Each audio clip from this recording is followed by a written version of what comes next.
Let's get ready to rumble. Yes, we're back. It's episode 117 of the Hibs Ramble.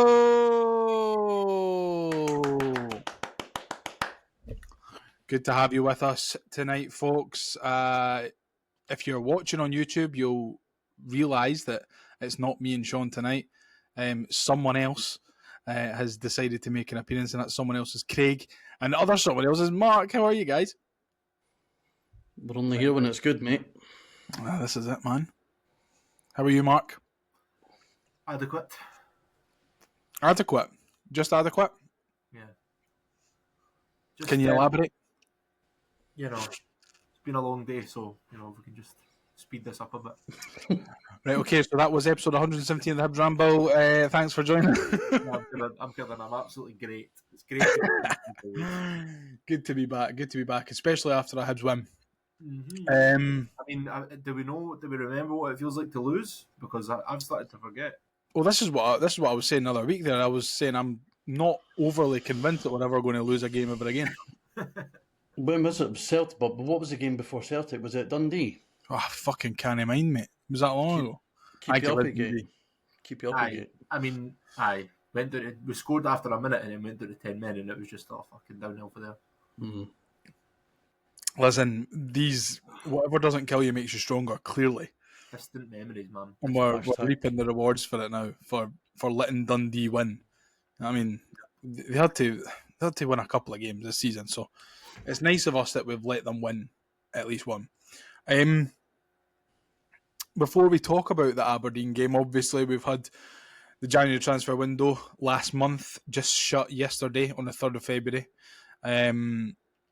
We saw one player come in, which was Alassane Mane from Odense Bold Club in Denmark, not Norway. I got that wrong last week. I don't know.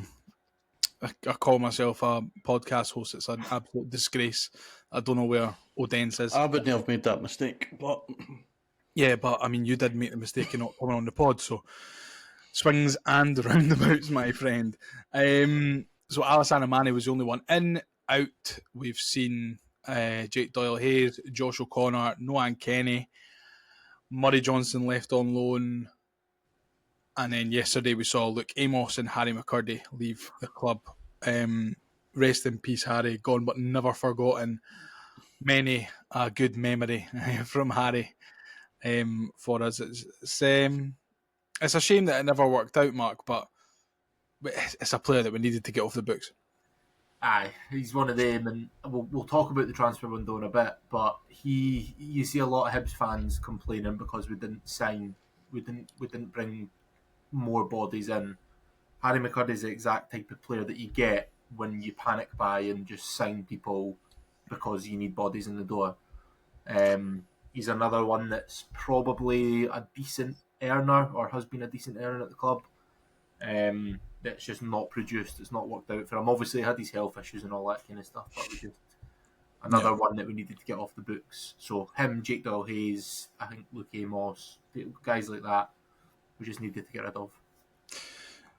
Touching on the other departures there, Craig, Jake Doyle-Hayes and Luke Amos, a couple of centre midfield options now that were, I say a little bit lighter, but we're probably still the heaviest in terms of numbers in that area of the squad. Were those two players that you expected to leave this window, or are you disappointed that either of them have left? Nah, I think Doyle-Hayes was one that kind of needed to happen. We just clearly can't stay fit for whatever reason. Luke Amos is one of those ones where it's a bit of a punt at the time, and if it works out, it works out. If it doesn't, then I don't think either party's really lost out too much. I found it. I mean, he came to us with a decent pedigree. I know he's had a couple of ACL injuries, so maybe that's impacted his game longer term. But I mean, he was touting himself on LinkedIn on fucking New Year's Day for a move. So I think with guys like him as well, he obviously just wants to play. So there was no point in him sitting about on the bench or even in the stands with us. So hopefully he can go on and get himself some game time. But nah, I'm glad the two of them are away, more for their sake than anything else, to be honest. Yeah, I mean, the thing is with Luke Amos, I think we all kind of sort of had a wee bit of high hope for him because of, like you say, the pedigree that he came with. But he's maybe just been the right player at the wrong time. I felt like he was all right, half decent, but clearly wasn't fancied by Montgomery or Gray to come in and make a difference there. So I'm sure he'll kick on and be a success wherever he goes. But unfortunately, that's just not going to be at Easter Road. But a fairly quiet transfer window, to be honest, boys. We've seen an awful lot online about we've no strengthened enough, we've no brought enough players in. I've got my take on it. I want to know yours, but I don't think that coming into this January there needed to be an awful lot of disruption to this squad. Squad that's playing well, it's already bloated. I feel, Mark, that the most important thing that we had to do this month was get players off the books, and that's what we've done. I think it's 7 out the door with only bringing 1 in. Yeah, I think we need to start being smarter about business, because we've seen, not even the last few years, over the last 10, 20 years, where we aren't doing well and we panic and we sign 8, 9, 10 plus players in one window. It's what gets us into these problems when we're trying to shift all these players who are on high wages. Yeah, and when has that ever worked out for anyone, really? Like, it rarely ever works out, if any time at all. And you think back to, like, under Pat Fenlon, when we signed, I think, 13 players in one window, and if you actually look at those players, it's the who's who of absolute shite. And we've done it too many times where we get all excited because we've got this new team, they've got this new squad, and what ends up happening is you might get 1 or 2 that end up sort of settling into the first team, and the rest are fringe players at best. At worst, they're in the stands and they're on high wages. We've paid money for them. So, for me, I just don't understand. You can't really win, is what I'm feeling right now, because I've seen a lot of complaints that we didn't do business, that we didn't do much business. But then the same people would be moaning if we signed 6 players and 5 of them were shite.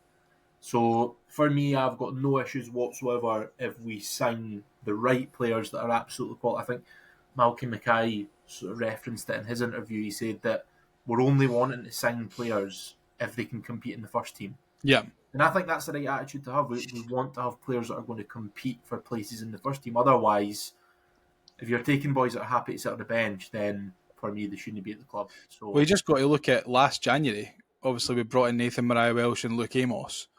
And neither of them are really getting a sniff. So January, Craig, is often referred to as a notoriously difficult window to do really good business in. But I feel like if I'm being greedy and being honest, I would have liked to have seen a creative 10 in the door and maybe a backup centre half on loan from somebody. Maybe Owen Bevan coming in from Bournemouth or someone like that. But when the window shut last night, I wasn't too disappointed that we never brought anyone else in. Is it a case of we're far too distracted by new shiny things, new shiny players, that we can't see the wood for the trees, and that the fact that we've actually got a squad that can compete and hopefully get us into the European spaces by the end of the season? It's the easy thing to do is want that. The sexy thing is to get, like we did last January when Marcondes and Mizian joined. And I think if players of that ilk had been available, the club probably would have went for them. But like Mark says, you don't want players. You need players that are going to come in and are going to impact the first team squad right away. You don't want to be bringing somebody in to be picking splinters out their arse for 3-4 weeks, especially if they've not been playing, because then it'll take them another couple of weeks to get going. And we've got 13 league games left. Mm-hmm. So, I'm the same as you, Pierre. I'm no throwing my toys at the pram whatsoever.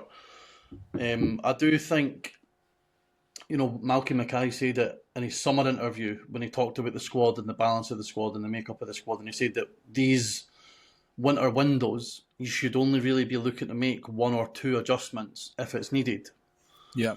And I think if you look across, maybe like Scotland and England, it's been a relatively quiet transfer window. I know you've got like Man City and that have spent a lot, and Aberdeen up here are probably the ones. But you look at Rangers. I don't think Rangers maybe brought one in. I think they brought one in, and Celtic have brought two in. Yeah, they've brought one in. Celtic have got two. Hearts, when you look at their business, they're very much a one in, one out for, with Boateng going out and they've got some midfielder. This is the thing with Hearts. I think that they had a couple of starters who'd left the club, so they needed then to replace them. Yeah. I don't want to talk too much about Hearts, but I'm glad that there's not been an awful lot of disruption to the first team squad. Obviously, I think it would have been a bit of a disaster if Ellie Yuan had left. I think if Ellie had left, the club would have moved. The club probably did have someone in the pipeline. Mm-hmm. If Ellie was to move on, I don't think they would have left us short that way. But the other reason that I'm not really getting my toys, throw my toys at the pram is, see, when it comes to January, typically you go on Twitter or all these fan forums and that, and it's like, oh, such and such has said that such and such is interested in, signing for Hibs or whatever.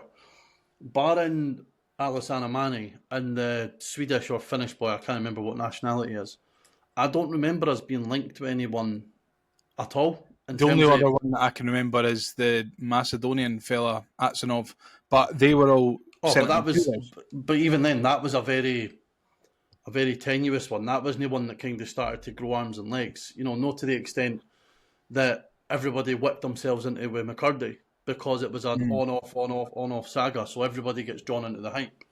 I think, I've seen this narrative as well that the club haven't backed Gray and the club haven't supported Gray. I think the opposite. I think it's actually Gray who's probably happy with what he's got. And no wonder. Look at they've went 13 games and only lost once. Yeah, Ekpiteta's still to come back.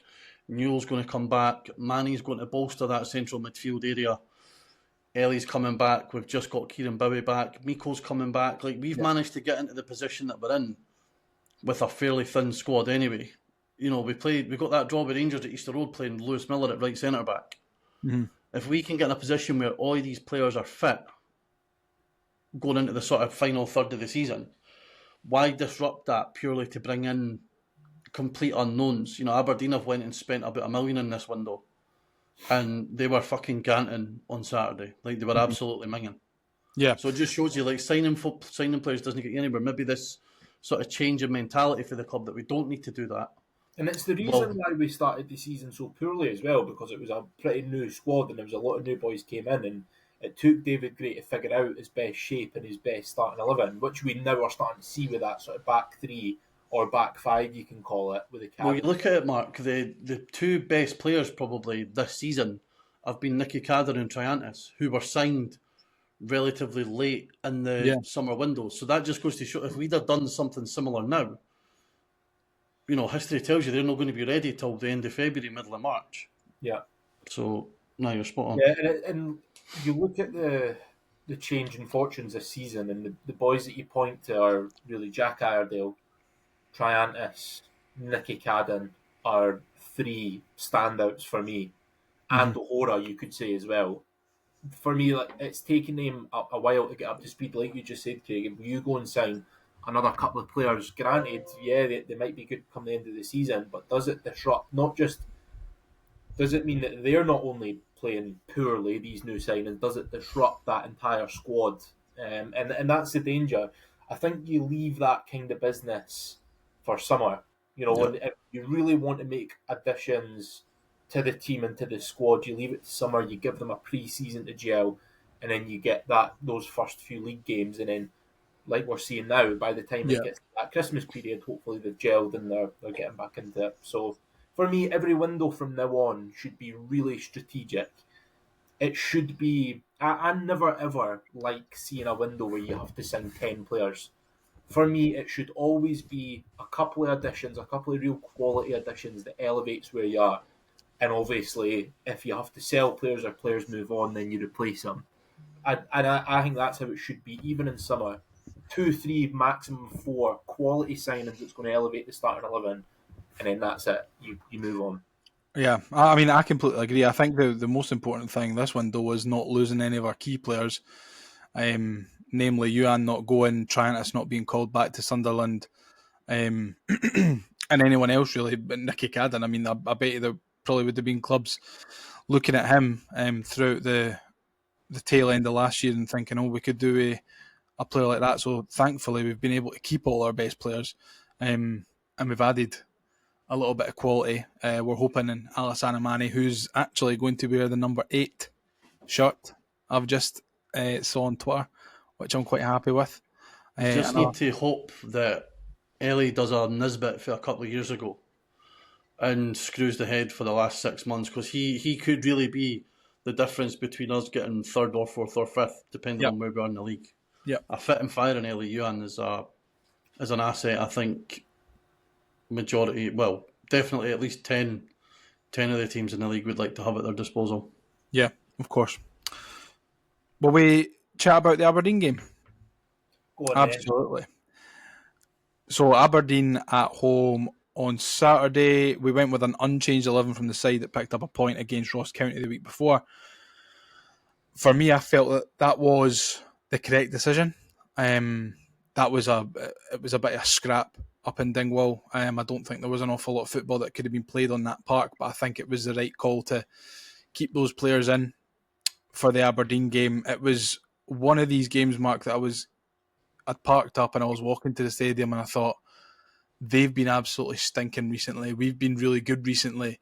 This has got all the makings of Hibs 0 Aberdeen 4. Yeah, there's always those doubts that creep in your head, but for me, I was really confident. And look, I'm never often confident going to see Hibs, like, especially in the games against Aberdeen, Hearts and the Old Firm. It's rare that I've got a real confidence, but I was on Saturday there. I really expected us to show up and to win quite comfortably. I wasn't expecting another 6-0 or anything like that, but I really was expecting to show up and win comfortably. And it's nice. It's a nice feeling to have, right? Because even if you go and it doesn't work out like that, it's nice to have a bit of faith in the team and show up and really... I was saying the last time I was on here, I don't even look at the starting 11 anymore. I genuinely don't even look at it anymore before the game, because I know or I trust the team that's going to be out there. Whereas when we were on a real bad patch, I was looking at it, I was going, oh, why is he there? Why is he there? What shape are we and all that? So it's nice. It's a nice feeling, and I'll enjoy it while it lasts. Absolutely. It wasn't particularly a classic in the first half, Craig. The only real bit of quality coming after 24 minutes or so with a good ball in from the corner. Actually, came what I said at the time, that it was a shite corner from Martin Boyle. Finds Campbell at the back post, who nods the ball square to Nectar Triantis and heads home into an empty net. Clearly one right off the training ground, but otherwise pretty boring first half. But I think it was one of these where we didn't blow Aberdeen away, but we knew that Aberdeen probably had the players that could hurt us, but we were so solid, we were so organised at the back that they just didn't look a threat at all. Yeah, no, you're right. It's not something that you would, if you recorded it on Sky Plus, you'd go back and watch it later, let's put it that way. But defensively, I think there was maybe a couple of instances where they looked like they could have got in, but between O'Hora, Rocky and Iredale, as a flat back three, they were comfortable as anything.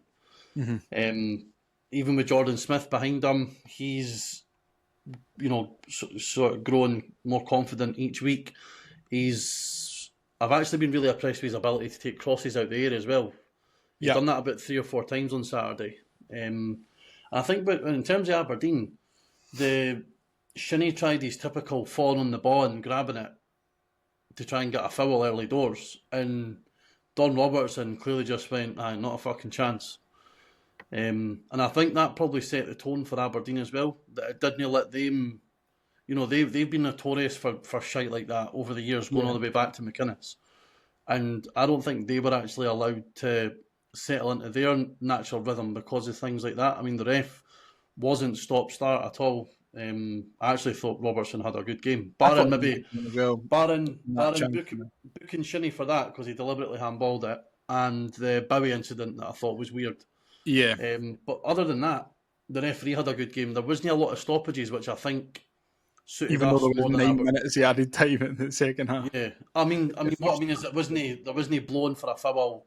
Yeah. Then playing again the foul. It was pretty it was pretty, I'll say free flowing. The time was free flowing. The football certainly wasn't. But aye, it wasn't one for the purists. But the first half we were so comfortable. I've not seen us defensively that comfortable, over this stretch of a period for such a long time. I think the main thing there, Mark, comes back to that back three. I mean, O'Hora has come back into the squad a little bit more frequently recently, and I think that he's really stepped up. But Iredale and Rocky are just levels above at the moment. Iredale was just... I actually thought he deserved man of the match, to be honest. I thought so as well. I thought he was so unbelievably comfortable. He did everything right. But the only time where I felt remotely threatened was maybe the tail end of this first half. They started to create some issues down the right-hand side, Chris Cadden's side. They had a boy, I don't know what his name was, if it was new or what, but he had quite a bit of pace. Was it that Keskinen? A blonde guy, and they seemed to get in behind Chris Cadden once, and it was almost like a light bulb moment, and they started really putting the pressure on Chris Cadden. It was almost like they were targeting him. Yeah. I actually thought at half-time something needs to change, whether that's maybe Lewis Miller coming on because he's a bit more physical, he's got more attributes than Chris Cadden. But to his credit, second half, never heard for the boy again. Chris Cadden was really, really comfortable. Yep. That back three, it suits them all really well, because Rocky, we know he's solid, we know he's a decent defender, he's fairly good in the air and all that. I think it gives him a bit more confidence because he knows if he makes a mistake, he's got two centre-halves there to pick up the pieces. And he's also got Nicky and Chris Cadden who can support as well. So I just think it gives him some relief knowing that there's not all that pressure. If he makes a mistake, it's pretty much a guaranteed goal that he gives away. And you can see that confidence coming out in him week on, week out. So yeah. Just touching on the goal again, Craig, it's nice to see that a little bit of a training ground routine is looking like it's paying off. I mean, like I said earlier, I thought it was a rubbish ball in, and then after the goal goes in, I'm thinking, oh, well, maybe it wasn't actually. Maybe he meant that. I think it's... I hate seeing Craig Sampson out on the touchline every time a set piece gets awarded, but maybe we need to start getting a camera on him like we do with the Arsenal boy who... fucking is front and centre of everything. Do we need to get Craig Sampson a wig and start calling him Austin McPhee? I think these instances in games where, like Saturday, where there's not a lot of chances either way. I mean, in terms of clear-cut chances, I think we probably had one each, with Boyle's one near the end of the second half, and Nisbet sending it into fucking orbit for them. So in games like that, you do need, these sort of wee bits here and there can make a difference. We've seen over the years as well, Aberdeen are quite suspect defensively, regardless of who they've got at the back. When you think back to that 6-0 game, I think 3 of our goals were for corners or for sort of free kicks high up the park. So it's good that we've got that in our locker as well. I mean, Josh Campbell's, I never realised how good he was in the air. He covered every single blade of grass on Saturday, by the way. I think everybody talks. I think everybody, talks about Josh's technicality at times, and you would want better technically in there, like you said at the start. Maybe a more creative 10. But in terms of what it gives you work rate wise, like I said, it's not all about getting the ball and playing a through ball or making a 40-50 yard pass. Being able to win so many aerial duels is just as key in games like that to playing, balls on the deck or whatever.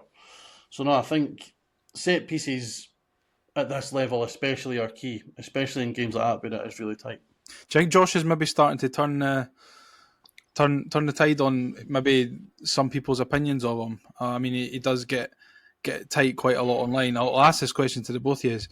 I've always kind of been an advocate for Josh Campbell, whether rightly or wrongly, people make their minds up themselves. But I feel like recently Josh Campbell is maybe sort of finding himself a little bit more in that 10 position, and you can see his qualities maybe coming through a little bit more. Do you think he's starting to get a little bit more of the credit that he's been deserving?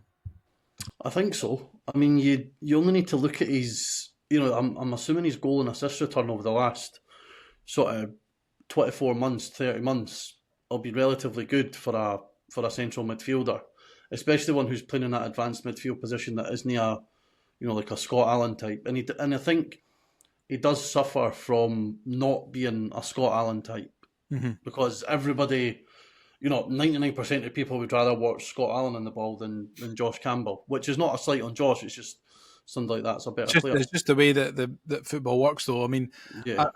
Josh isn't a sexy player. He's not. But what he does, Mark, you've alluded to it in the past, he's so busy and he's so effective when the game's hectic. And I think it was hectic on Saturday, and there was a wee bit of needle, especially towards the end of the second half. But I still do. I hate to say it, but I still have my doubts. I do still have my doubts. I get it, right? It's great. He runs about and he's busy and he's energetic and it's amazing. It's brilliant, right? And seeing some games, he really we need that. But for me, if you're playing in the hole as a 10 and you've not got the ability to find passes and find those sort of eye and needle, I'm not saying he needs to be like Scott Allen because it'll be difficult to get somebody like that. But if you're playing in the 10 and you can't unlock defences, but you can run about, that isn't for me somebody that should be in the 10. And again, in games like against Aberdeen or Hearts or whatever, when it's absolutely hectic, it suits him because he gets away with just being busy in there. But it's games like St Johnstone away or Ross County away or these games where you have to unlock defences. That is for me. And when he gets time on the ball, when he's playing up against two rows of four, and really doesn't do much with it. He doesn't need to be busy in those circumstances because he just needs to unlock the defence and he can't do it. That's when I have my doubts about him. I have no doubt that he can run about, and I still think he should be playing in centre mid, where he can run about all day and be busy, and then have somebody like Dylan Levitt in the 10 who can find those balls through. I think it's a more than fair point, though, because I mean, I've noticed that as well. That in the games, like you say, when it's more hectic, Josh Campbell seems to get a wee bit more joy, because I think it's not just that, but there's less time to think about it. Like he doesn't then have the luxury of an awful lot of time on the ball when you're playing a Aberdeen, Celtic, Rangers, Hearts. And then exactly like you say, if you're playing someone who's going to sit two banks of four behind the ball and he's got a wee bit more time to think about it, then it maybe panics a little bit more. But listen, I think that he's certainly starting to turn a little bit of a corner. Hopefully people are going to maybe start to give him a wee bit more credit. I mean, he's a Hibs boy. He loves playing for the badge.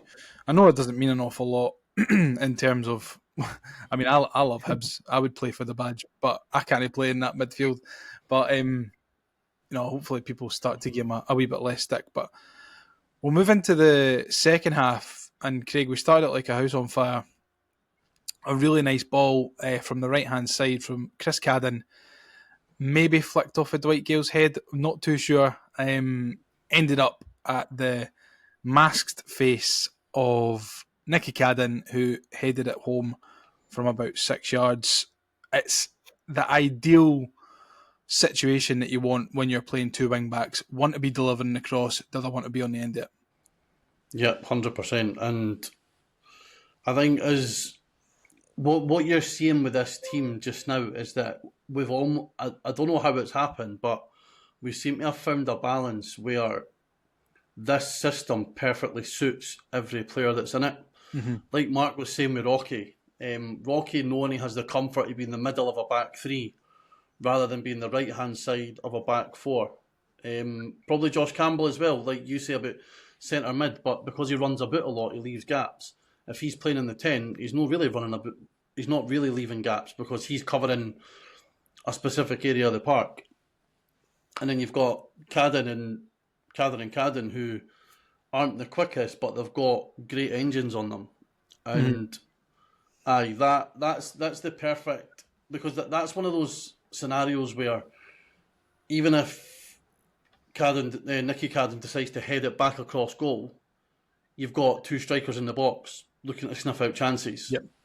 So the longer this sort of run that we're on goes on, makes me sort of bemoan Gray even more as to why we didn't change to this system a lot earlier, because it just seems to suit every player that we've got. Sometimes it takes just a bit of tinkering and trying something that you didn't expect to work, and then you're falling into that system. Because the way that Gray was playing at the start of the season, he was playing with a more 4-2-3-1, 4-3-3 sort of shape, and I don't think this shape that we're playing with now is entirely different to that sort of shape. It's just a couple of wee tweaks.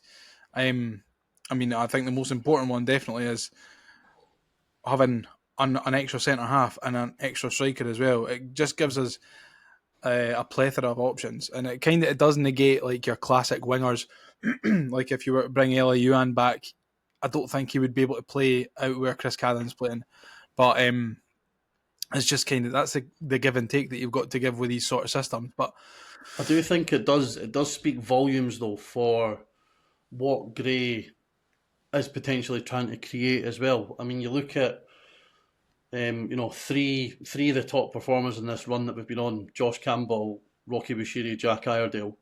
Rocky never got a game for I don't know how long at the start of the season. Iredale again came in and was on the bench. Campbell started the season and was completely taken out of it for a period of time, and now he's back in.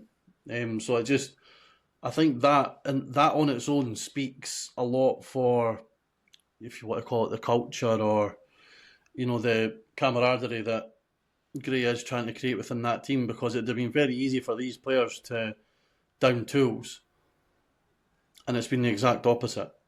I think it's just touching on what Craig said there, Mark, in terms of players maybe not down in tools. It seems different this time than any other manager that I can remember. It feels as if these players, and I think, we've definitely had managers in the past where players have wanted to give absolutely everything, but I feel like it's more apparent now that the players would give an arm, a leg, a bollock for David Gray, and they would run through walls for him, and they just want to do well for him. Yeah, well, I think because he's been at the club longer than anyone for a start, so there's nobody there that's sort of been around longer than him, and I think obviously that core group of players will respect him because they'll know who he is, they'll know he's a Hibs legend, or the Hibs fans in that squad will be in awe of him.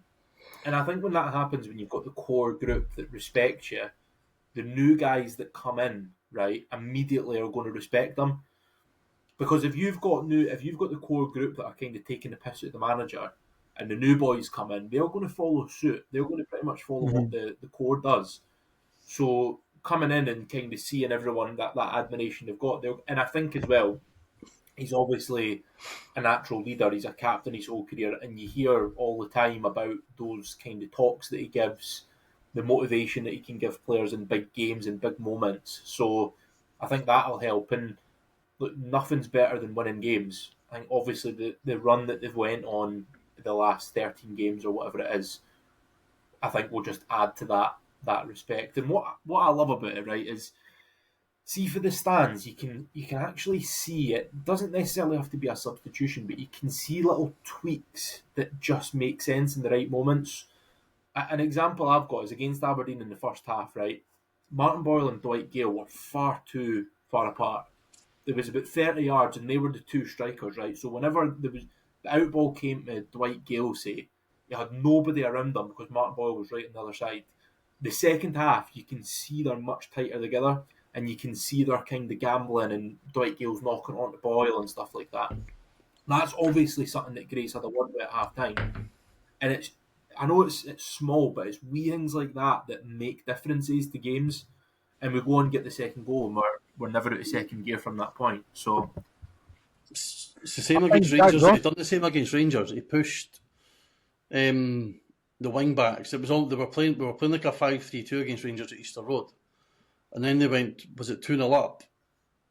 And then we just completely what it could have been.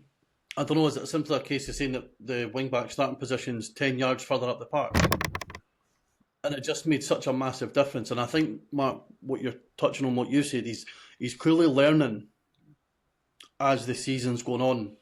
That it's no, he's no reinventing the wheel. Telling players that their starting position needs to be 10 yards higher up the park can make a wee difference. Or, telling Boyle and Gale to be within a 5-10 yard, like 10 yards closer together. Doesn't always need to be a massive change in shape mid-game. Yeah. Like, it's the Jack Ross touched on it when he was a Hibs manager. It's the small margins that make the biggest differences, really, and the small tweaks that are going to really affect the game. And that's what we've seen over the last few weeks. Just getting back to doing it, because look, it's easy for me to see things like that, right? Because I'm right in the sky at the back of the stand, and I can see the whole pitch. And it's the same for you, Craig. When you're standing on the sideline, it's a whole different ballgame being able to kind of see the whole pitch and the shape and what's going on. So for him to be able to kind of identify these things is a real skill. And like you say, Craig, he's obviously learning on the job, because at the start of the season he was guilty of a few mistakes, tactical mistakes, substitutions that were wrong that cost us points. So it's good that... How many times since that have we come onto this podcast and said Gray got it spot on with his subs, Gray got the selection spot on, and that, I think, has come from those poor experiences that he had at the start of the season.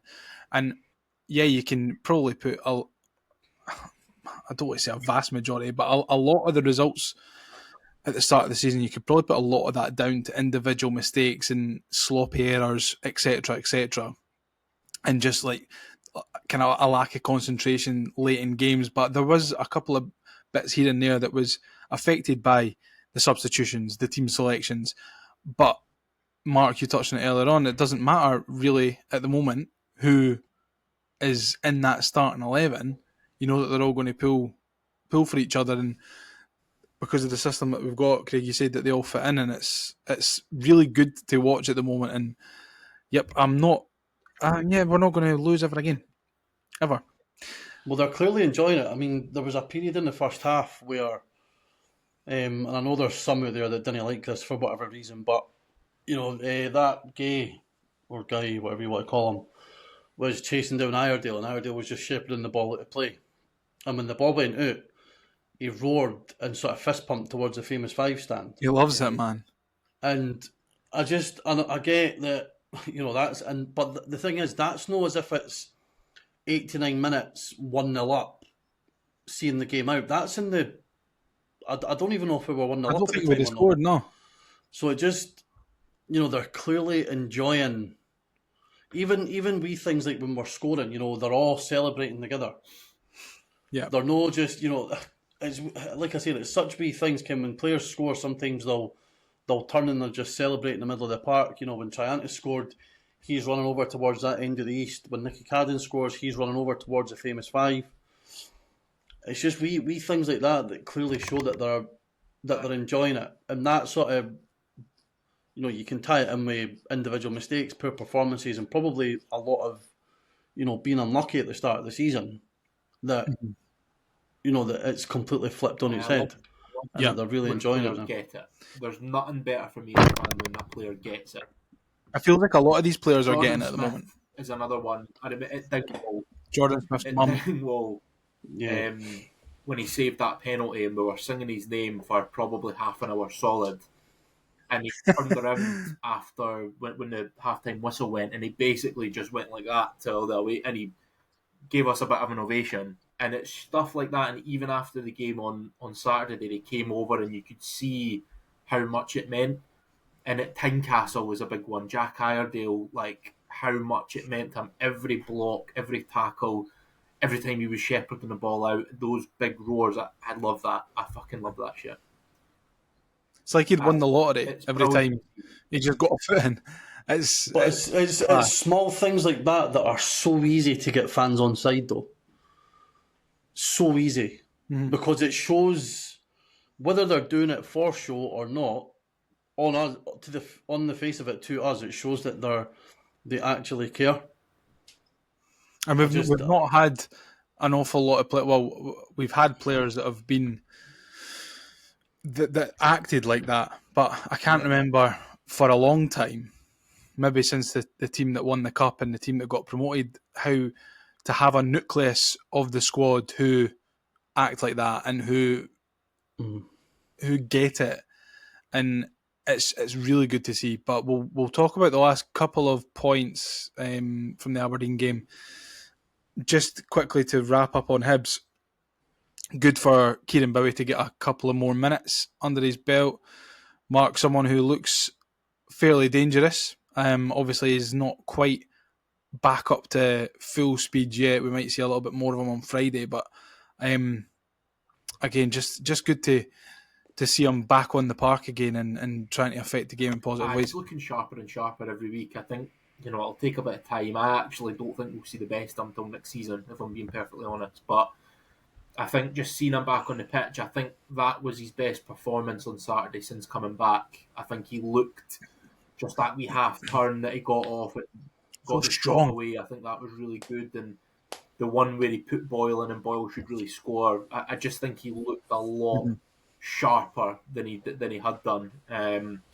But like I said, it's still going to take a few weeks, if not a couple of months, before I think he'll be sort of starting and really firing away. And I tell you what, the White Gale must be absolutely begging him to hurry up and get back to full fitness. That boy is toiling. See that one where he chased the centre half back. Oh my God! See after it was almost. That was like Mark. See in my league, I would be looking over at the side, being, get me off for 5-10, I need to get my breath when back. He was doing that right, and he was walking back absolutely knackered. And I think it was maybe Cadden that had the ball. And Dwight Gill turned around to Cadden and went, pass behind me, pass to the half. Aye. Oh, it was brilliant. But to be fair, right, we're laughing. But, this is his last season in professional football, and he's just ran the whole length of the park to make up for a mistake that he made. So, do you know what? Fair play to him. He's still going for it, So, I mean, I think we knew this when we signed him. He's a consummate professional.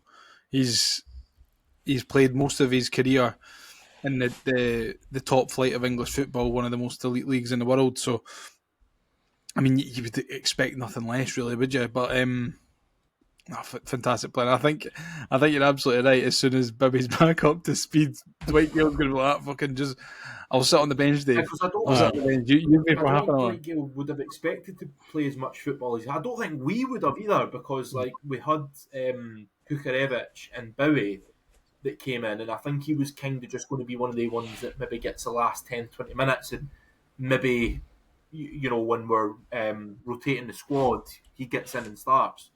But he's obviously played a lot of football lately, and for somebody who kind of came out and said his body's breaking down and this will be his last season, he's done well.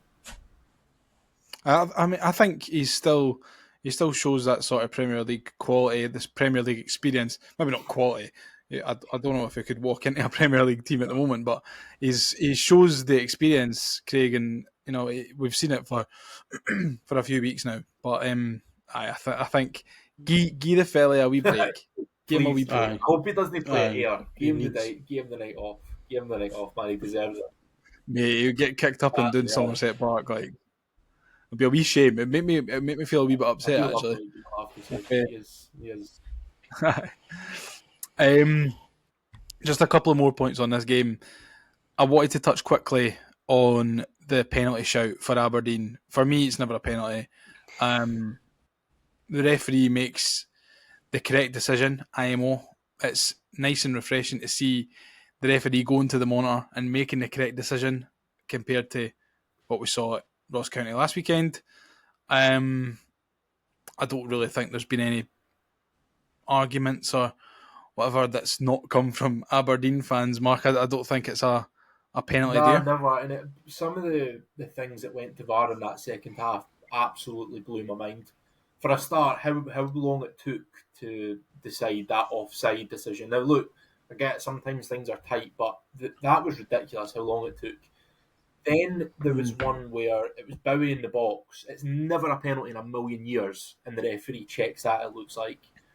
There's then one for serious foul play on Triantis. It's not even a foul, right? It's not even a foul. And it goes to VAR, and literally it must have been with VAR for about 3 seconds. It was checking serious foul play for red card, no red card given. Why the fuck Was is that the Mark Keenan? Was that the Butt? Keenan Bowie one? It Kieran just, Bowie's one, I aye. just don't Aye. get it. I just don't get it. I was sure. Aye. I think Mark's frozen. Oh no. Craig, I'll just come to you then. Finally, just before we go into the listener questions, can I get a brief analysis from you on what was a textbook disaster class from Kevin Nisbet? Yeah, I mean, what was that one? The one he did sort of when he first came on, he tried to hook it across the box, and I think he almost hit the new build flats over the other side of the Bridge of Doom. You almost hit the new build flats at my bit. It was that bad. He's. Do you know what? On the one hand, it is quite sort of sad to see, but on the other hand, it's a bit like he thought the grass was greener. He's now, can't even get a start for an Aberdeen team that is absolutely toiling to score goals. Which is odd because he was flying at the start of the season as well. Yeah, that chance that he had in the second half. As soon as it landed at his feet, about shat it. If he can't get a game And then I over remembered- that guy or whatever his name is, I tell you what, he's a fucking wall puncher. By the way, Wow. I said to my dad, I was like, I've got very strong feelings on this Papa Gay guy, whatever his name is. I said, but I'm not going to say them because I tell you, as soon as I say them, he'll end up scoring. So as soon as he came off, I went, that guy's a fucking Mate, donkey. is Absolute shite. We were meant to be in for him as he's well never a last summer. striker, surely. There's no. They're Aberdeen are now at the goal, I stage think. where I think they've signed another striker Mate, they yesterday. signed like 4 strikers. They signed the Palestinian boy on loan, and then I'm sure they went Aye. for someone else as well. PSV. So they've now got about 7 or 8 strikers. So they're literally that Jimmy Tillin or Jimmy Teal out, if you want to call him that. Is now they're literally flinging shite at the wall and seeing what sticks. And if folk are comparing our transfer window to theirs, I would much rather be in our position than theirs because they've now spent another small fortune. And based on Saturday's evidence, they're going to be absolutely no better off. Yeah, I think they'll. I mean, if it wasn't for their incredible start to the season, they would be languishing down next to Ross County and The fact we're anywhere near them after the start that 23 they points, had 23 after points at the 3-3 game full time. after the start of the season they had versus the start of the season we had, for us to be as close to them as we are it was January, is pretty stark. Mm-hmm. And I think he's very lucky to still be in a job. I mean, if it wasn't for that, Flip side of the grey, it's like been 12 games or something. that I don't think I've ever seen a sort of, what do you call it, a butterfly effect in football that affects Hibs like that. It's absolutely mental when you look at, Jordan Smith, that was his first game as well, conceded that overhead kick. We were all saying he's the fucking worst keeper to ever I'm play for sure Hibs. that was Rocky Bushiri's first start of the season as well. No, he started away at Dundee. Well, He's- ignore me then. But it was one of them where I remember, I think I said it on the podcast after it, I remember sitting when they scored their third, just feeling so sorry for Graham that he tried everything. We changed the system. I'm sure that was the first night we played the back three as well. Probably. But aye, the change around in that is incredible. And that's why I'd rather be in our position coming out of the window than theirs. Absolutely. Will we answer some listener questions, boys? Now it's time to answer the Hibs Ramble listener questions. Okay, first off, as always, John McIntosh says, so fucking easy. What's for dinner? You had your dinner? I'm on the council dinner tonight. I had a pot noodle. For your dinner? I'm not really what to eat a lot, like a big meal or that. So I had. Was it a king pot noodle? no, it wasn't. Just a normal one? Was it the green one? That's Beef my and tomato. favourite too. Beef and tomato's the best. That is the best. I like the curry No. one. With a couple of bits of bread for Green dunking ones in. for bairns, mate. Beef and tomatoes. I like the curry one. The yellow one. Beef and tomato. Beef and tomato. What did you have, Mark? I had spaghetti and meatballs, but without the spaghetti. Meatballs. It's basically bolognese, but I didn't. Had spaghetti and meatballs, had the spaghetti. That was just bolognese, innit? With meatballs. The job pasta. Kenny. Alright, so you could have just said John. Aye, pasta and meatballs. No, that doesn't sound as sexy as spaghetti and meatballs. I know, but You never had spaghetti. same spaghetti and meatballs, but I never had Spaghetti and spaghetti. meatballs, hold the Aye. spaghetti. Never had meatballs or sauce either, just looked at the plate. I had wraps tonight for my dinner. I had chicken, cheese, black pudding, haggis, but without the black pudding and the haggis. Just chicken and cheese. Chicken, cheese, and barbecue sauce. It was just a quick thrown That together one. sounds disgusting. What, chicken, cheese, and barbecue sauce? Barbecue sauce, I can't get on board with that. Peronese, I'd have peronese with that. I didn't have any peronis in the house, Chicken, mate. cheese, and barbecue sauce. What's wrong with that? It's weird. That's like the kind of tea you'd expect if you lived in like Arkansas or somewhere like that. Currently one leg. Like I don't know. I don't know. I think that's better than meatballs and sauce. Nah, Cletus McLennan. Actually, I had the spaghetti and meatballs with the spaghetti the other night. Actually, Megan made it. I'm no fan of spaghetti, actually. Sensational. Much prefer. Mate, spaghetti's my favourite pasta. I'm a penny man. Nah. Do you know the one that's like it starts with a C and it's like the kind of it's like a little cup. Yeah, Conchigli. yeah, I like that. I'm a rigatoni kind of guy. Rigatoni's good. See, for me, I love spaghetti. I really do. Nah, it's too fucking. It's good for the bear, but I like the hassle, eh? That'll be why he likes it, Mark. Megan lets him play with his tea. I give myself like moustaches in that with the spaghetti. Megan, look, I've got blonde hair.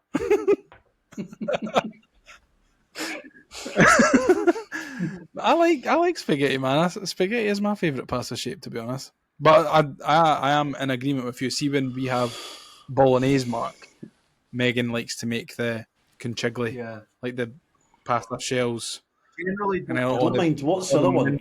and the sauce like gets caught up in it, and you get like the perfect bite every time. Fusilli. I'm a big fusilli yeah. fan as well. Nah, I'm not a fan of that. I like them all, but Yeah, I like I fusilli. usually don't have meatballs in my bolognese. I usually just have like mince. But there was meatballs in the fridge, so I thought, do you know what? I'm going for it. Can't beat it, mate. Can't beat it. I like spaghetti meatballs, and I also like pasta and meatballs. Any kind of pasta, apart from fusilli. Fusilli, I can't get behind that. I'm afraid, mate. Sorry, that's like a healthy pasta. No, I just think it's an easy one to put your fork in. Yeah, but you didn't get anything with it. Like you need to choose between. You need to choose between the whatever you're having with the pasta, like if it's chicken or meatballs or that. You need to choose between either getting a bit of that on your fork or getting a bit of pasta on your fork. It's a No, joke. because you can still, if you have it on your fork, you can spear the chicken, No, you can't. or you can scoop the mince. on top No, of you it. can't. Yes, you You're can. lying to me. I don't get in this position by not knowing how to eat. So McClendon, how do you eat your chicken, cheese, barbecue sauce? You just slurp it up. With my feet, mate.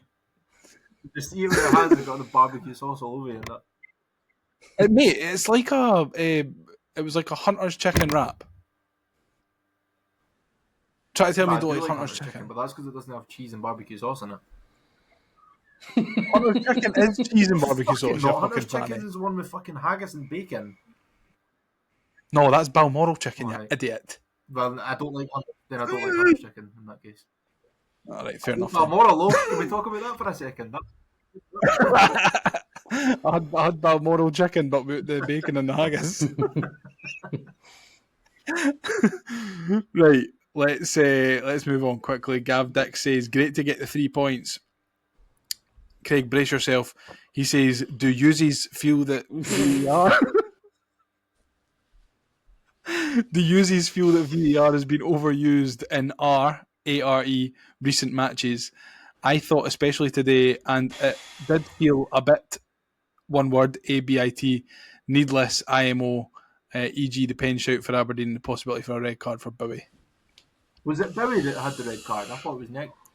Yeah.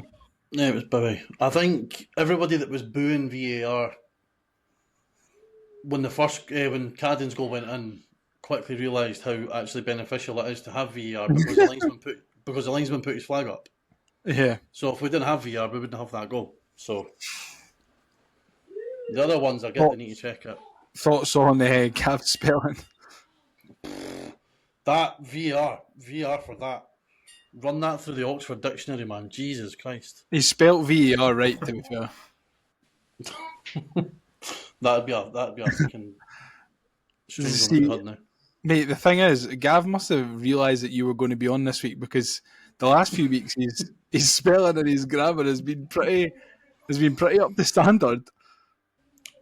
And as soon as you come back on, I must be his kryptonite. I think so, mate. I think so. He must get a hold of Liam Riley's phone. Mate, they're the same person. Peter Strom says, as easy as ever, right? Absolutely agree. Hibs Fred is asking, was appointing Sir David Gray a lucky appointment, or do you think that the board genuinely saw something in him that made him the obvious first choice, or was he just a cheap option who's turned out to actually be the right man? Who fucking cares? Right. I think this is where we've got to be. Like, does it matter? I think there's probably an element of A bit of both. a bit of everything in there. Aye. I think the big talk about the fact that it was going to be a big transition season leads you down the path that because he's the cheaper one. But then he was already in the building, so he couldn't be. It's not as if it's a lucky appointment. Yeah, I mean, David Gray said that he had to apply for it and go through the rigmarole as if any other manager who would have got the job would have had to have done so. I mean, lucky or not, whether it was the easy option because he was already in the building or not, I think it doesn't really matter. We're in a good place at the moment, and that's all that matters. Big Bread Bins says, it's no secret that a lot of our fans have given Malky Mackay a lot of stick since his introduction, but at what point do we admit a good few of the signings we've made in the summer under his watch, Nicky Cadden, Iredale, Smith to name a few, have been instrumental in our turnaround? Gray and the coaching staff obviously still deserve full credit, of course, and won the fucking Hibs. I don't know, because there's conflicting. We don't. Are you reluctant to give Malky Mackay any praise because of who Malky Mackay is and what his history is? Not his history off the pitch, no, because he's a fucking failed Ross County manager who's now in charge of on the face of it, one of the biggest clubs in the country. And there was two signings apparently. One, an ex-Ross County defender that he recommended in the summer. Yakoviti. And somebody, well, there you go. And then somebody who we signed Nicky Cadden over. So I'm loath to give him any sort of, until we know who's identifying who. What role does Garvin Stewart now play in it? What role has David Marshall played in it all? It was pretty well said that during the summer, a lot of the business that Hibs had actually intended to do was already sort of part for the way being done before Malky Mackay even got appointed. Mm-hmm.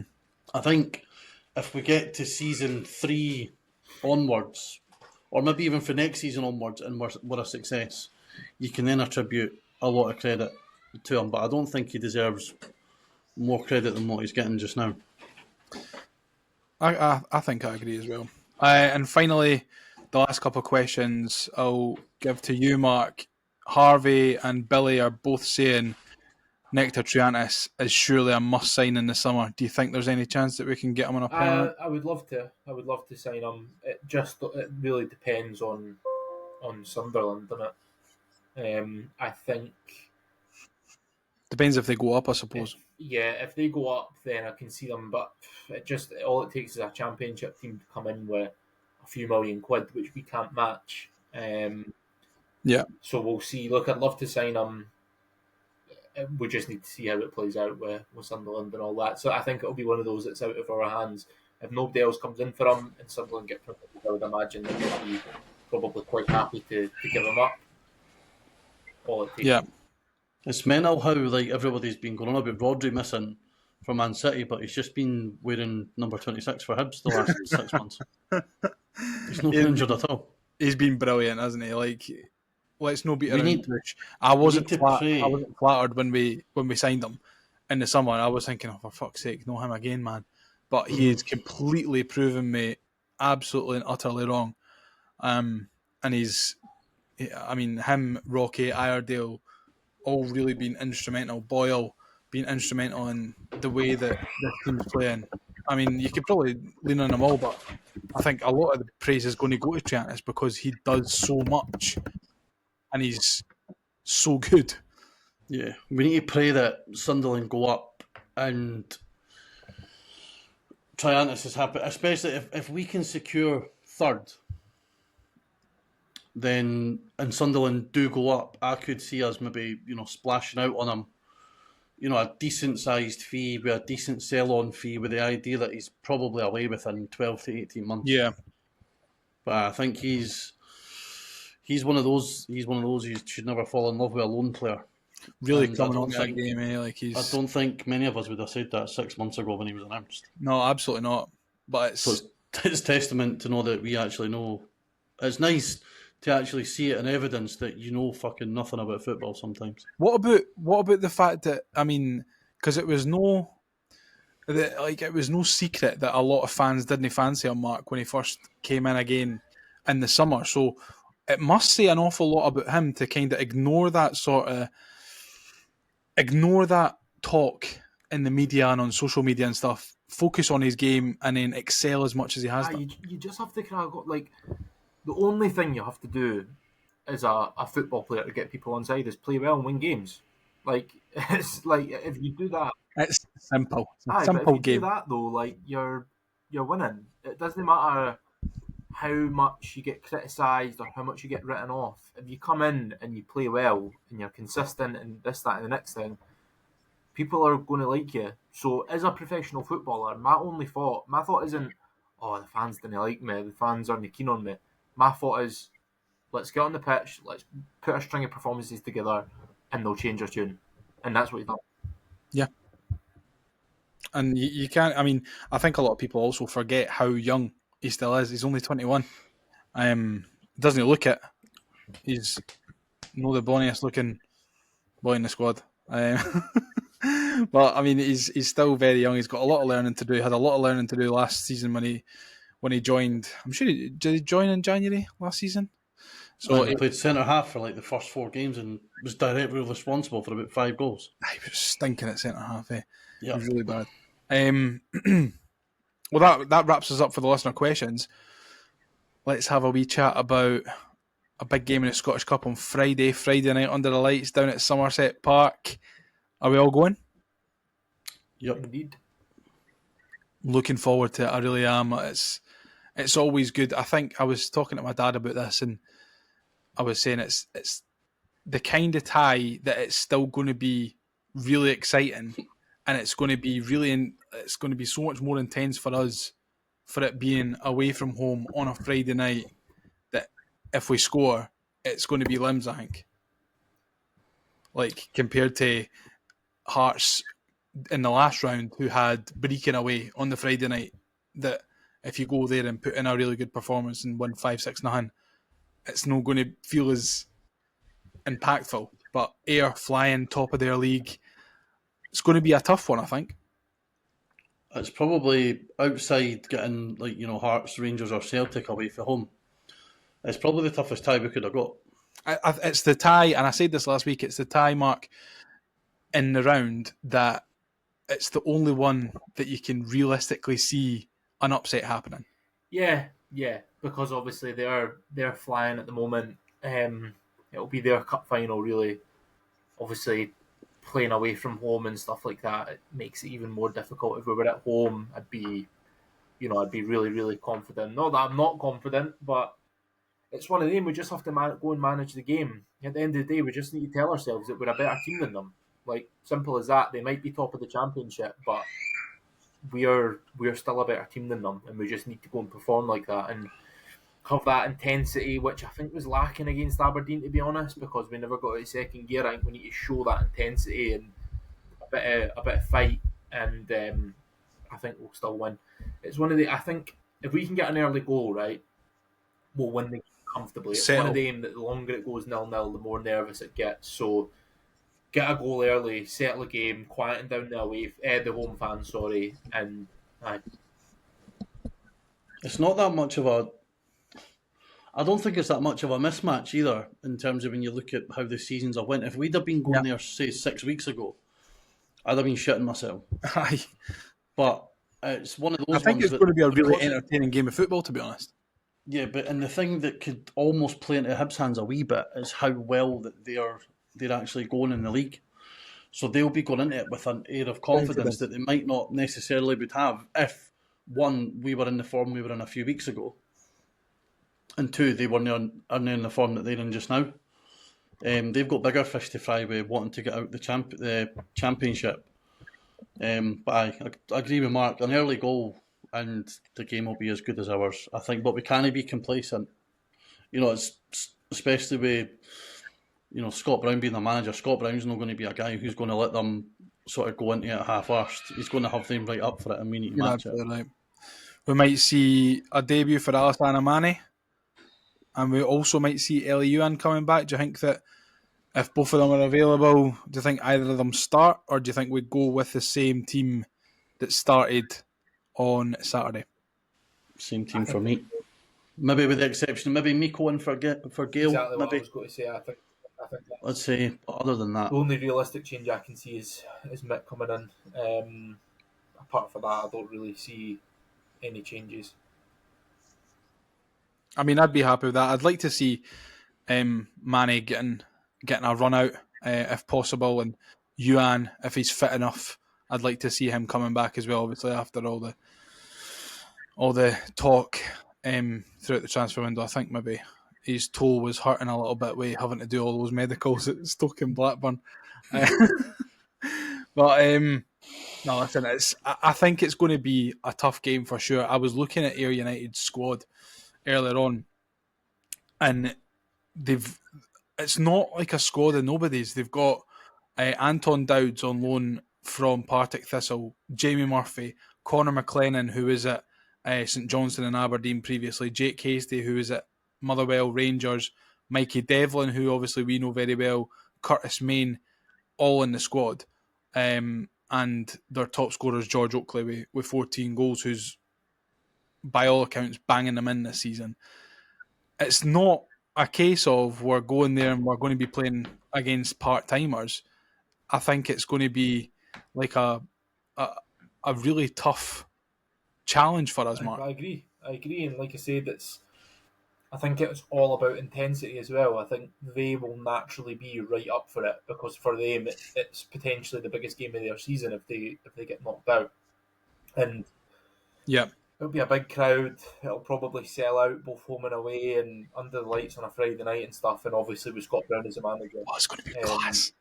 I'm buzzing. I think 3,500 we were taken down. So the intensity is going to be there. They're going to be right up for it, which I think is always the challenge. If you're struggling to get up for it, like as a team, obviously going to a lower division ground and all that, and they're right up for it, that's when it becomes an issue. A huge chance to go one game away from Hampden as well. Like that should be the incentive. And I think David Gray will be able to get them up for it. I think obviously, he's played in the Scottish Cup a lot, and he knows these types of games, and he knows how to manage them. And I think he's played against Ayr in the Scottish Cup. That'll be the message. That'll be the exact message. You win this game and you go one away. Get a big quarter final. You go one away from Hampden, and when you get to Hampden, you never know. When you get to Hampden, anything can happen. Doesn't matter who you play. This is it. Yeah, I'm looking forward to it. I really am. I love a Friday night game. I've never been to Ayr. I've never been to Somerset Park, so I'm looking forward to that. It's a good stadium with a lot of character. It's a proper. I know they've built like a stand on the terracing that was opposite the main stand. Yeah. So when you're sitting behind the goal that we're So going if to you're behind the on goals, left. they're on the left, aye. Fair enough. But no, it's a proper old school. It's fantastic. It's a school great ground, ground. You're going to love it, Mark. And a new pie for us to try as well. Oh, mate, did I tell Yes. you about the pie I had at Ross County a couple of weeks ago? No, you didn't. You said you sent it in the group chat, and I was going to mention it on the pod, but I A forgot. venison pie, and it was simply sensational.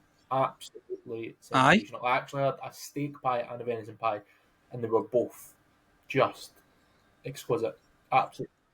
Pies are usually very good at Ross County. That's like the only thing that they've got going for them. Across the board because temperature was perfect, filling was perfect, crust, everything. It was genuinely unbelievable. I had a shambles at a pie on Saturday at Easter Road. I was gutted. Mine was alright. Mine was quite good. Mate, mine was so bad. Mine's like split in half. I did not have perfect liftage at the last all. time I seen food at Easter Road, my brother got chicken tenders, right? And it was meant to come with peri peri salt. And the lassie accidentally put cinnamon on it, right? So, my brother was eating it. Where the fuck are they getting the cinnamon They from? obviously have fucking churros or something. And my brother was eating these chicken. He was like, "What the fuck is that taste?" And I had one. I was like, "Mate, that's cinnamon. What the fuck is that?" Oh, mate, that's disgusting. That's fucking rank. I'm buzzing to try out the pie or whatever Ayr United have got to throw at us on Friday night. Maybe after a couple of Don You can drink Revies. in the car if you want. Yes, that's generally what I was asking as well. That's what I want to know. Before we wrap up, I've got a quick quiz for you if you're up for it. I know.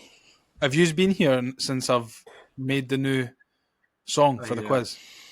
No. We don't do it in post-production. We do it live. So here we go. It's quiz time. It's gone. Attention all ramblers.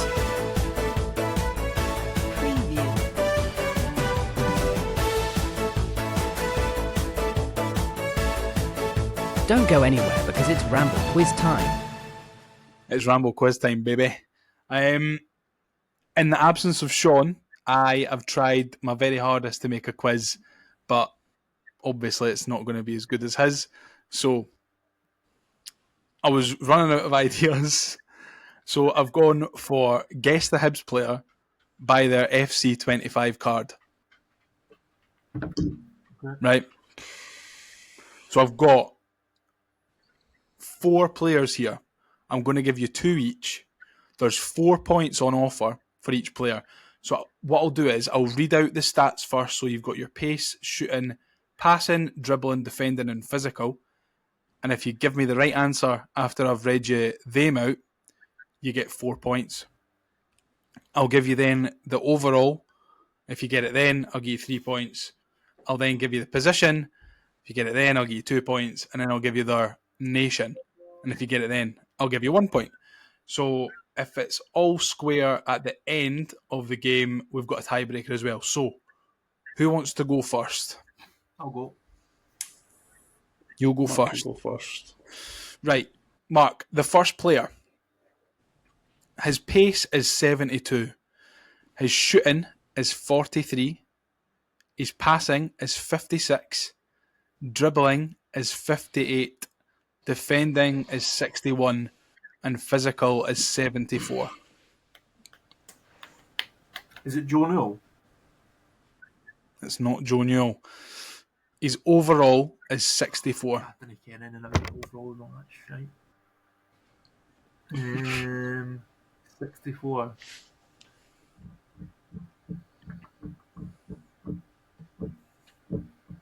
Is it Nicky Cadden? It's not Nicky Cadden. He's a centre half. Jack Iredale? Correct. 2 points. Fantastic. Craig, over to you.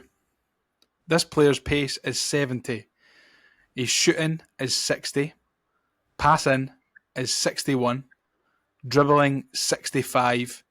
Defending 60. Physical 73.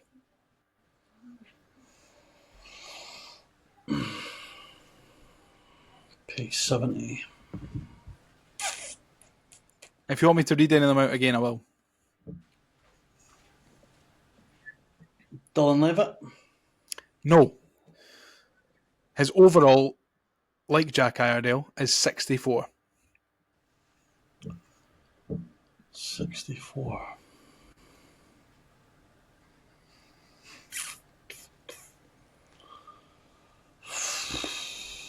So that's a bronze card then, eh? I don't know. I don't play all Is the that a team. bronze one? I do, but I don't go anywhere near the Hibs players because they're shit. Miko? No. He is a centre midfielder. Josh Campbell? Correct. 2 each. Mark, your second player. Pace 58. Shooting 34. Passing 58. Dribbling 53. Defending 64. And physical 75. What was the overall? You know, you'll need to guess is it- before was I give you the overall. Rocky Bashiri. Nope. His overall is 65. Must be a defender, eh? Is it Ekpateta? Nope. He's down as a centre midfielder. Fucking hell. A centre midfielder with these stats. What was his overall, sorry? His overall was 65.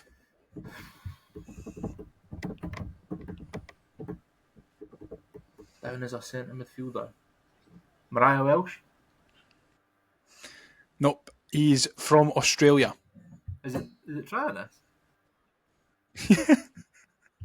Mate, 34 for shooting. FIFA have done him dirty, man. That's a shame. That's a real shame. It sounded like a centre half. Fucking midfielder. Mate, I don't understand how 58, 34, 58, 53, 64, 75 gets him a 65 overall. Quite incredible. Quite incredible. Craig, are you ready for your second player? If you get more than 1 point here, you're the winner. So, this player's pace is 75, shooting 62, passing 59, dribbling 63, defending 39, and physical 80. So what we had so far, we've had 2 midfielders. We've had 3 Triana, midfielders. Campbell, and Iredale so far. 3 midfielders. So one of them, I'll need to be a forward. I think. That'll be 2. What was the pace? 75? Pace was 75. Nah, Boyle and Ellie are quicker than that, I know that.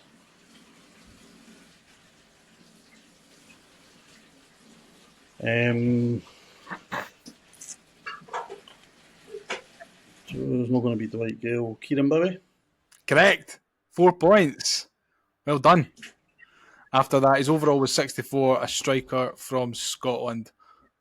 Well done. It was probably a bit of a pish quiz.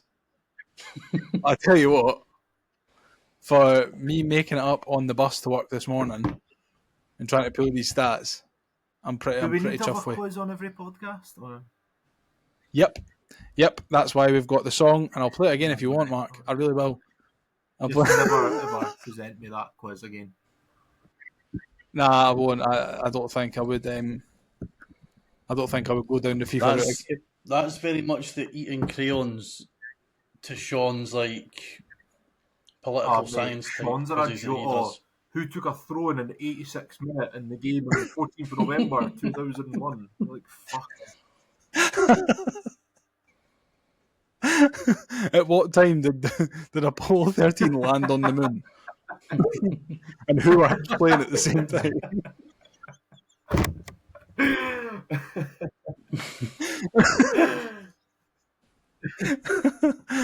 Oh, fucking hell.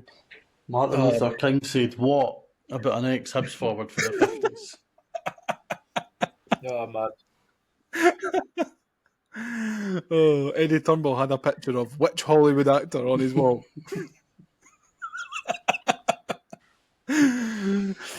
God bless Sean, man. I think the quizzes the quizzes are better when Sean does them. I was like thinking about it last night. I was writing my notes up last night, and I was like, I could do a Scottish Cup quiz, or I could do like a Hibs versus Ayr quiz. But I don't know how. And then, to be perfectly honest, I couldn't be bothered doing all the research required to make good questions. So, you have been stuck with a FIFA quiz. But Craig, you must be delighted because you've won. You've finally broken the streak of losing quizzes, and you finally won one. I don't treat this as a victory because this is a guessing one. It doesn't require any knowledge whatsoever, like the one that you scraped by in. Well, you figured it out. You figured out Kieran Bowie. So, but it's through easy process elimination. Can you just give us a quick? How do you feel when? I'll be glad when there's a more intensive quiz to sink my teeth into. I think that's a perfect place to wrap up. A little bit of gentle criticism for my quizzes. I'm happy with that. And I've been absolutely delighted with chatting to you both fine gentlemen this evening. It's been a pleasure again talking after another Hibs victory. Hopefully we can come to you next week as well after we've progressed through in the Cup. Maybe by the time we record next week we'll know the quarter-final draw. I don't want to say we'll know who we're playing in the quarter-final because that means that we're going to get beat if I say that. We'll know the quarter-final draw if we get through by the time we record next week. So thanks again for listening. If you've got this far, if you don't already, make sure you follow us on Twitter, on Instagram, YouTube, Facebook, TikTok, all that stuff. If you can find us there, we are at the Hibs Ramble on all the platforms that we're on. So come and join us on socials. I'll pop the Discord link in the bio. And apart from that, we'll speak to you next week. Cheery bye. Let's get ready to rumble.